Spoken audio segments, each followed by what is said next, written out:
നമസ്കാരം. ശനി നല്ലതോ ചീത്തയോ? ശനി നല്ലതാണ് എന്ന് എല്ലാവർക്കും അഭിപ്രായമില്ല, ചീത്തയാണ് എന്ന് തന്നെയാണ്. ശനി ബാധിച്ചു എന്ന് പറഞ്ഞാൽ എല്ലാവരും ചിന്തിക്കുന്നത് ശനി ഞങ്ങൾക്ക് നല്ലത് കൊണ്ടുതരുമോ എന്ന് ചോദിക്കുന്ന വളരെ അപൂർവ ആളുകളേ ഉള്ളൂ.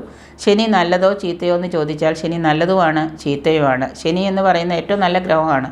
അതുപോലെ തന്നെ നമുക്ക് ദോഷങ്ങളും നമ്മളുടെ പ്രവൃത്തികൾ കൊണ്ട് നമുക്ക് ദോഷങ്ങളുണ്ടാക്കുന്ന ഒരു ഗ്രഹവും കൂടിയാണ് ശനി എന്ന് പറയുന്നത്. ശനിയെപ്പോലെ സമ്പത്ത് തരാൻ കഴിയുന്ന മറ്റൊരു പ്ലാനറ്റ് ഇല്ല ശരിക്കും പറഞ്ഞാൽ. അതുപോലെ തന്നെ തന്ന സമ്പത്ത് എടുത്തു മാറ്റാനും കഴിയുന്ന ഒരു പ്ലാനറ്റ് തന്നെയാണ് ശനി എന്ന് പറയുന്നത്. നമ്മളുടെ പ്രവൃത്തികളെ ശരിക്കും പറഞ്ഞാൽ വിധികർത്താവ് എന്ന് വേണമെങ്കിൽ നമുക്ക് ശനിയെ പറയാം.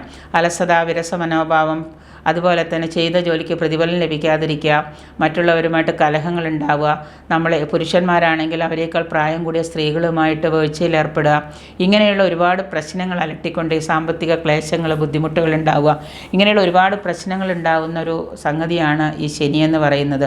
അപമാനങ്ങൾ നേരിടേണ്ടി വരിക, ഇത്രയൊക്കെ ആണെങ്കിൽ പോലും ശനി ഇങ്ങനെയൊക്കെ ആണെങ്കിൽ പോലും ശനിയെ നമ്മൾ വേണ്ട വിധത്തിൽ ആചരിക്കുകയും ഉപാസിക്കുകയും പ്രീതിപ്പെടുത്തുകയൊക്കെ ചെയ്യുകയാണെന്നുണ്ടെങ്കിൽ ശനീശ്വര പ്രാർത്ഥനകളും ശനീശ്വര വിദ്യാമണ്ണുള്ള കർമ്മങ്ങളൊക്കെ ചെയ്യും, യന്ത്രങ്ങൾ ധരിക്കുകയൊക്കെ ചെയ്ത് ശനിയെ പ്രീതിപ്പെടുത്തുകയാണെങ്കിൽ തീർച്ചയായിട്ടും ശനി പോകുമ്പോൾ നമുക്ക് നല്ലതേ തന്നിട്ട് പോകുള്ളൂ. ശനി ഇരിക്കുന്ന സമയത്ത് പോലും നമുക്കൊരുപാട്, ശനി നമ്മളെ ബാധിച്ചിരിക്കുന്ന സമയത്ത് പോലും നമ്മൾ ശനിയെ ഉപാസിക്കുകയാണെങ്കിൽ, ഉപാസിച്ച് കൂടെ കൂട്ടിയിരുത്തുകയാണെങ്കിൽ നമുക്കൊരുപാട് സമ്പന്നത ശനി തരുകയും ചെയ്യും. അപ്പോൾ ശനി നല്ലതാണ് ചീത്തയുമാണ്. ഒപ്പം തന്നെ ഒരുപാട് കാര്യങ്ങൾ സമ്പത്ത് എടുക്കുകയും ചെയ്യും, സമ്പത്ത് തരുകയും ചെയ്യുന്ന ഒരു പ്ലാനറ്റ് തന്നെയാണ് ശനി.